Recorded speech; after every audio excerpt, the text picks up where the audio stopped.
It's good to hear your voice, Jahangir. It's been a long time since we've seen each other. It's just a pity that the circumstances now make this conversation necessary. We're well over a month into renewed fighting between Armenia and Azerbaijan over Nagorno Karabakh. We're not really sure still when it might end and how it might end. But one thing is quite clear is that there doesn't seem to be a lot of people thinking about what happens when the fighting does stop. We're seeing a lot of narratives. One of the most common narratives has been that Armenians and Azerbaijanis will never be able to live in peace together.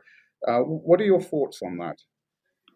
Actually, the people follow those happening, whatever takes place in the region right now. There is truth in their attitude toward the issue. I agree with them. It's going to be tough and challenging process right after whenever this war is going to end, at least the second stage of the war that we know in the Karabakh. It's going to be really tough. But still, those people who think the peaceful coexistence of these two nations is the only long-term solution of the conflict, we should find at least a common ground to develop whatever the preconditions for peace in the region. So instead of what's the reality, we need to find a way to build alternative reality that makes coexistence of these two nations possible.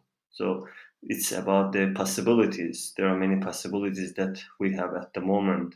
The biggest one is going to be difficult because of anger, because of frustration on both sides, hatred, which is increasing. This makes their position very strong, especially those nationalistic sentiments is increasing on both sides. But still, if we believe that long-term solution of this conflict is to bring two parties together to find a common ground, to make them believe this common ground, there are multiple things that we have to create in order to make this new environment possible. So one interesting thing that you said, and I think this is the problem, is how it's being framed. Yes, it is very difficult now, and it will be difficult in the short to mid-term, but it's not impossible if people actually tackle this issue. And I know that you've been tweeting some comments or ideas about this, and especially most recently today, you were tweeting about the different types of narratives that would have to change. Is it going to be easy, though, to change those narratives? Because presumably we would need a top down acceptance of allowing those narratives to be spread in either or both societies. Yeah, let alone civil societies on both sides, they are not enough powerful to change those narratives. There's such as that ethnic incompatibility. Those two nations are not compatible to live together. They are different. They have many differences, which this narrative emphasizes. Despite of this ethnic incompatibility, I think about narrative incompatibility. If we reconcile the narrative of region on the both side, find common ground, at least to develop secure environment that they feel okay, they can just live together, or create some cultural bonds in between these two nation. There are multiple things that can be done in order to avoid this ethnic incompatibility argument, which makes a future region very unpredictable. Otherwise, think of the worst case scenario. Like now, Azerbaijan is winning, and what happens next? Armenian society waits another several decades. Once powerful, then starts a war again over the Nagorno Karabakh. This is going to be a cycle, never ending, and at the end, it's the people of these two countries that suffer most from the consequences of the war and destruction. So instead of just emphasizing this ethnic incompatibility, we need to think alternative narratives. That narratives makes possible these nations live together. They start to develop trust in each other. They start to believe in each other, that they are not going to kill each other in case they live together. So those things must be changed. Otherwise, I don't think there are many options that which is available for the future of the region. The peace and the collective coexistence is the most optimal for both of them. Otherwise, they are just making like a cycle around the same thing, the same region. Like 30 years Azerbaijan, then 30 years Armenia. So at the end, we get like more deaths, more distraction. So it's not going to be help. It's not going to make life here peaceful. So, yes, we've had 26 years since the 1994 ceasefire until this fighting now. And of course, the so called status quo, the ceasefire environment, was never stable and sustainable. And we've had various peace building programs, projects, which I'm sure included looking at narratives and trying to challenge these narratives. But the problem was that they never reached that wider society. They were within closed circles. Maybe they were academic papers. They were sort of materials and ideas that the majority didn't really have access to. No one, as good as the book is, Black Garden, for example, which is full of alternative and positive narratives, unless you actually go and buy that book or get given it or find it online and sit down and read it, you're not going to stumble upon these narratives. We need, in this age of social media, new formats, new mediums, new approaches to getting these alternative and positive narratives out. For me, the thing is what I realized again. We all realize again and again those things since 2016 when the major clash started in this region again after like 20-25 years. Even peace building initiatives, these events, they were not enough. Like people coming together, discussing possible future, like a peaceful future for the region. But when it comes to the very, very material points, when they need to decide whether they are going to support their countries or they are going to support peace, in this case, each group supports their state policies. It's not going to change. They want peace, but under their dominance. Then this is going to be difficult to make the other one, whoever is going to be the loser in this game. So they are not going to support the peace the way we want. So each side support their state, their own position, but at the same time they want the peace. Under these circumstances, peace seems a little bit unreachable to me. Otherwise, if the sides or two parties they make a compromise and they believe that there is no anymore like chance like fighting and fighting again, a better option is to have a peace in this region and state level both countries start to implement peaceful programs, then there's a chance that this can work. Otherwise, nationalistic sentiments, even right now in Azerbaijan, it's increasing. As you mentioned in your Twitter posts, I have followed them, that social media is like a tool. It up to people how to use them. Some people are like us, we are just spreading more or less the message of the peace, possibility of alternative living in this region. But majority of the people are spreading their own position that they are right, this land belongs to them, each side spreading the same narrative.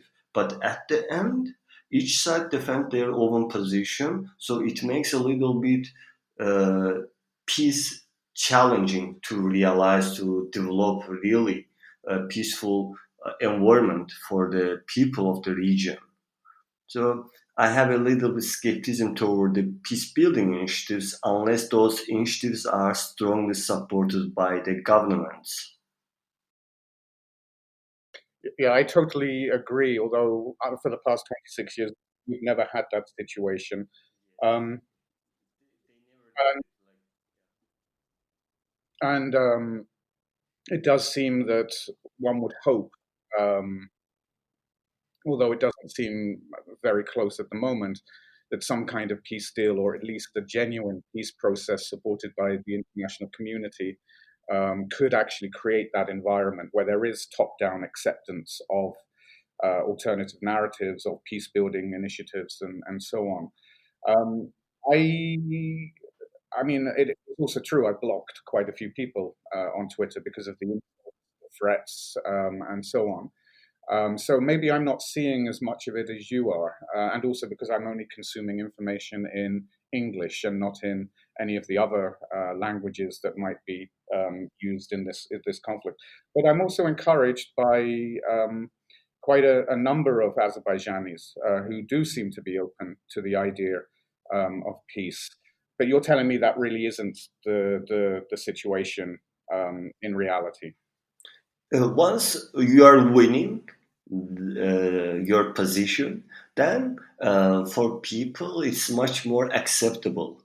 But when you lose the whatever is your position in this conflict, you lose your narrative. Then for that party, peace a little bit seems like not realistic. Instead of peace, first they want justice. They believe that their position must be supported. So when they come equal terms, then they can start to talk about peace. Otherwise, it will be like enforcing the other side or putting pressure on the other side in order to make them to come to the peace. So it's not going to be real peace in this case. So I, I really would love to see peaceful solution, but unless, as I mentioned earlier, unless it's supported both governments, civil society, also there are organizations outside of these two countries. um, Unless those all comes together and accept, okay, we are going to implement this and that, and we are going to find a common ground for these two nations, then it's going to be difficult, especially for the Armenian society at the moment, losing land and control, and for them it's like unacceptable. I feel like at least that for them it's going to be unacceptable to live with Azerbaijani people, because it was the same for Azerbaijani people when they lost their home, their lands back in the 1990s. For them, it was unacceptable to live with Armenian people together. If it is changing today a little, it's because of the sense of victory, because they think that they are just going to fully liberate their lands that internationally recognized as part of Azerbaijan. So once it is done, then they are maybe under governmental policies and the pressure, they may accept new terms, new conditions, so they can live together with Armenian people. But still, there is a strong sense that in case we live together, they will betray us. It's common for both narratives. Both society believe that the moment we come together, they will betray. They will kill us. They will torture us. So there is no trust. So trust building here is very crucial to create a secure environment. So those things cannot be provided by alone civil society members.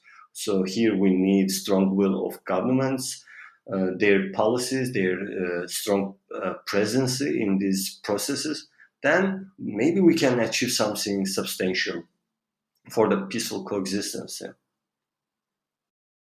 So this idea about how it's easy when one side is winning, quote unquote, to be more open, and I think that this is what I've also observed. There's been a flip of the attitudes between Armenians and Azerbaijanis, as you said, for the past 26 years. Azerbaijani society has been preoccupied with the loss of the seven regions and the 600,000 IDPs.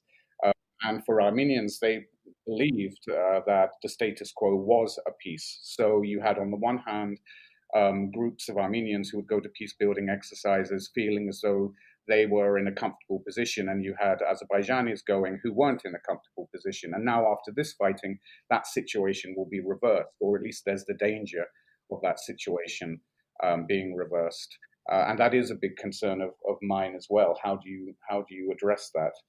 And I also think that although we don't know how this will end, what will be the agreements, Of course, an international peacekeeping force should hopefully prevent nationalist elements in both societies from instigating violence between the two. But also, I'm increasingly thinking about the role of education and what obstacles will we face there, because people will still be going to schools and reading selective versions of history where a lot of those narratives actually come from, the nationalist narratives. Yes, actually, this is still the same, Monique. Um, for Azerbaijani people, this may change because of the new development in the region. But I'm not sure for Armenian society how they will memorize it, how they will just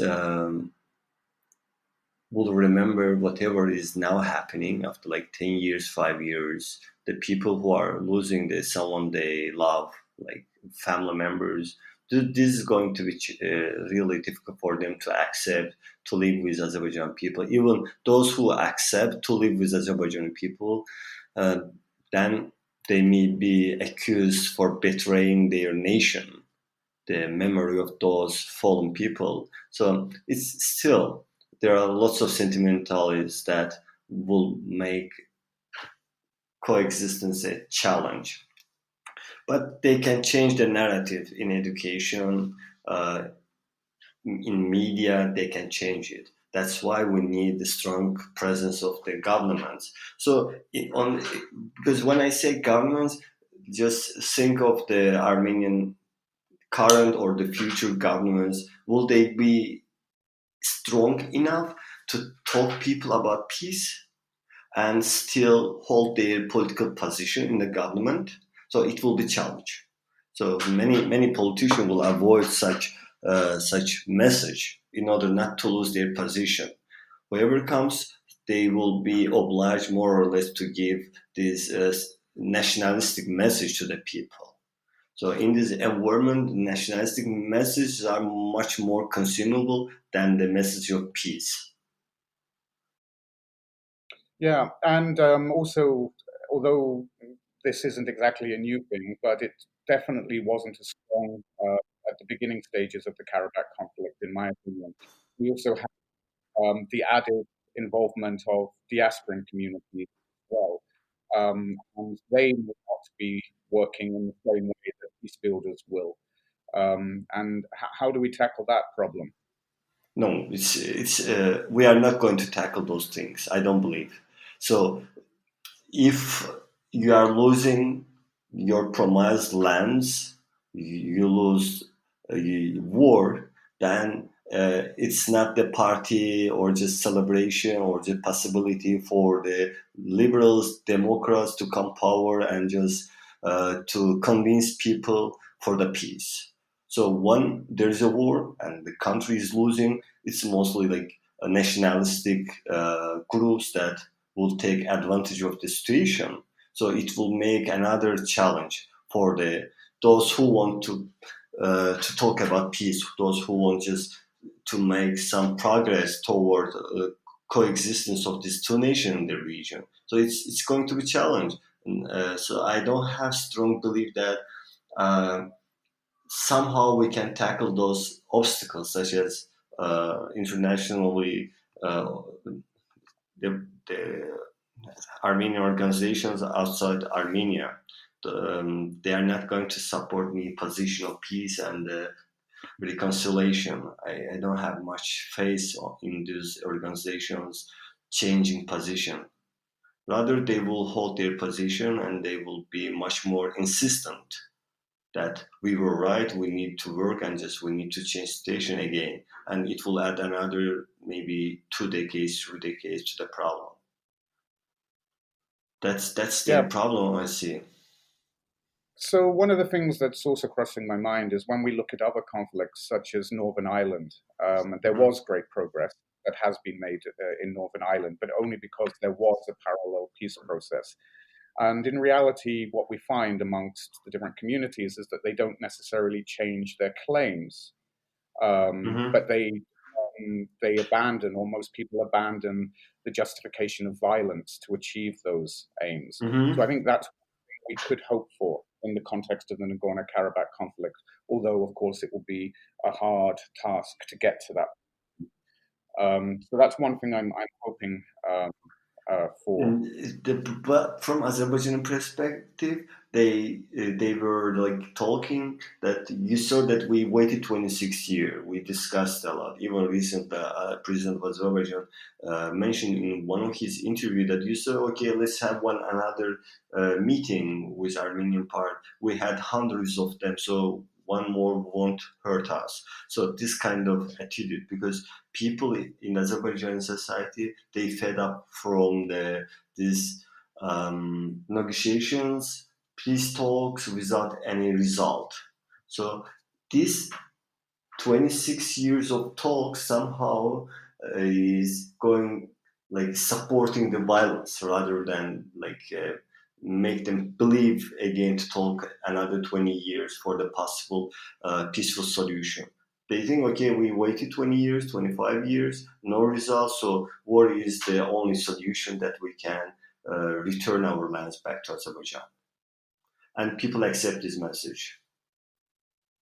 Yes, Because there, totally. yeah, because there was no result from any previous peace talks. I guess I should clarify that when I talk about a parallel peace process, I mean a genuine one. I think for a long time, many of us have felt that the peace process up until this war was not a genuine one, and especially in the past few years, it kind of collapsed. So I am really referring to a genuine peace deal with community involvement, engagement, and a lot stronger support. And of course, some analysts argue that it's quite possible for Aliyev to return to the negotiating table with a much stronger hand now, whereas he didn't have that before. Yeah, whatever Armenian part was expecting, like Pashinyan 2019 announcement of Nagorno Karabakh is Armenia, Miatsum unification. This message it left a strong uh, impact on Azerbaijan society. Plus, there are simple things that maybe for Armenian community even they didn't notice those things, such as going to Shusha, celebrating, dancing, plus moving the parliament to deciding to move the parliament to Shusha. So those things are small things. Maybe for Armenian society, even they don't notice these things, but in Azerbaijani society, they left a strong impact. So it was like a humiliation for many people. So it was accepted some kind of underestimation or not holding a proper attitude toward peace talks from the Armenian perspective. So instead of following the previous peace talks, finding a common ground, Armenian government changed their position toward the issue. So before, if there was a possibility somehow as part of Madrid principles to leave the status of Nagorno-Karabakh to the end, now under current circumstances, I don't believe even the message that we receive from the Azerbaijani government, they are going to take total control over the region. Maybe for Armenian part, they give they decide to accept to give like a cultural autonomy or limited autonomy kind of, but not any state or not any independency. These are not subject that they are going to discuss. It's not anymore acceptable. Even before it was not acceptable.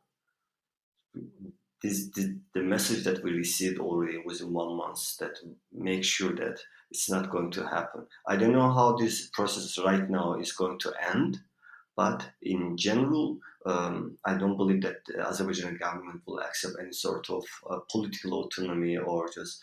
I don't talk even about the independence of the region from Azerbaijan.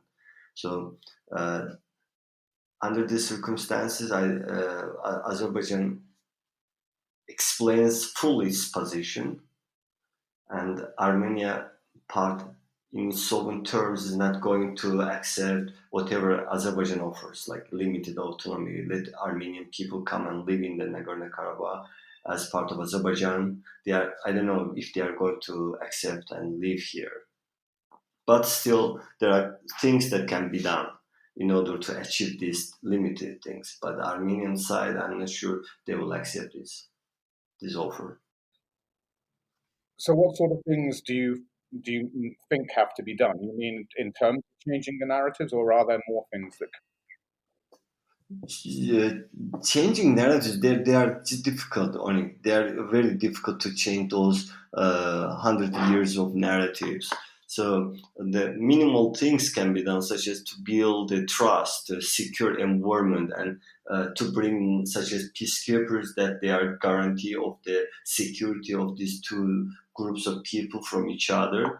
But through time maybe we can achieve at least some cultural bonds like friendships in between two society again, and to show that okay, if these two group of people genuinely can live together. I do believe that they can live, but under the current atmosphere that people are dying from each side, civilians are being killed. So this makes very difficult for the people to come and to just simply accept new reality. They will resist to this new reality. They won't accept neither Azerbaijan nor Armenian society as a simple accept and come together. It will take perhaps time, but with the presence of like a strong will of the governments, international organizations, local communities, civil society organizations, there are many things that can be done, at least to help to contribute to prepare people to these processes. But before all this, they need to agree on certain things. Like at least if Azerbaijan is going to get the full control of the region, so I don't know if there will be any government that will accept this new reality and start to talk to the Armenian community that okay, this is a new reality and we are going to live together. So these two things. If there's any government that can do this, maybe then there will be a chance for a peace. I'm certainly under no illusion that it's going to be a long road. Yeah, My disagreement with some of what is being said online is the idea that it's impossible. I don't believe it's impossible, and it doesn't sound as though you believe it's impossible either. It's just going to be an incredibly long and difficult road. I mean, it's strange for me sitting in Georgia and having spent 9 years working on a personal project documenting ethnic Armenian and Azeri coexistence in Georgia, where they share the same yes, village. beautiful project. This does exist. Of course, it's a different environment when you're in a third country rather than in your whatever you would call the motherland, I guess. But very definitely, there are some positive examples which could be used. I think to end, because we'd like to keep this short, I guess. Talking to you, I mean, I agree with a lot of what you're saying about how difficult it's going to be, and in some cases, it really seems going to take a very, very, very long time, and it's all still a bit bleak, especially as the war continues to wage and more people get angry and more people start to feel hatred. I mean, what are your, just to give you the final word, what are your hopes for the coming weeks? Beside coming weeks, these people used to live together. Besides certain at some certain point there were violence clash between these two nations.